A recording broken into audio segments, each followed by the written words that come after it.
Welcome back. Today, we'll be discussing the 2964B error code in Worcester Bosch boilers. Worcester Bosch boilers are known for their reliability and efficiency.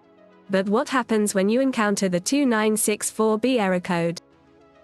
The 2964B error code relates to the heat exchanger temperature sensor. It alerts you when the primary flow temperature is outside the expected range, ensuring safety and protecting your boiler. Let's explore the possible causes behind this error code. Incorrect placement or calibration of the temperature sensor can trigger the 2964B error code. Make sure it's positioned correctly and consider adjusting the calibration if needed. Issues with the heat exchanger, such as deposits or damage, can lead to temperature sensor inaccuracies. A professional service team heating engineer can inspect the exchanger and diagnose the problem.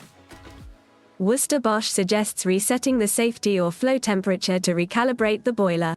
Simply turn the modulating gas valve anti-clockwise to trigger the reset position. Always seek help from a gas-safe qualified service team heating engineer for proper diagnosis and resolution. Contact Serviceteam for reliable assistance with your Worcester Bosch boiler. That's all for today's video on the 2964B error code. We hope you found it helpful. Don't forget to like and subscribe for more content. Click the links below to book your service team engineer now. Thanks for watching, and we'll see you next time.